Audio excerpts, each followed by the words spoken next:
low income affordable housing today. So I just wanted to throw this out here, and I've seen it happen recently, especially even on the north side and northwest side. I'm seeing a lot more of these mobility Section 8 CHA tenants. I'm seeing a lot of landlords, questioning, should I have some Section 8 tenants in my place because I'm afraid market tenants might not pay. But one of the things, and we can refer back to our CHA episode. I don't know if you know the episode number, Tom, but it's one important thing is to be there at the inspection. And you have two sets of inspections for CHA. You have right when the tenant moves in, and then you have the annual inspection. It's important that you or your representative or your property manager is showing up for that to make sure that they kind of control the flow of the inspection, and the tenant's not ranting and raving about this guy get fixed and this got fixed and so forth. So you're kind of there to make sure you control the flow of what's going to happen next, or what the CHA inspector, Section 8 inspector writes down. So tip today, just make sure you're there and you're prepared for these inspections.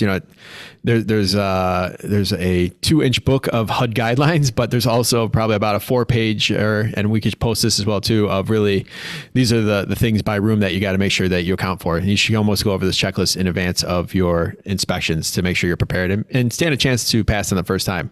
So, Tom, we'll reference actually in the show notes if you don't know offhand, but what episode is kind of the tips for CHA inspection?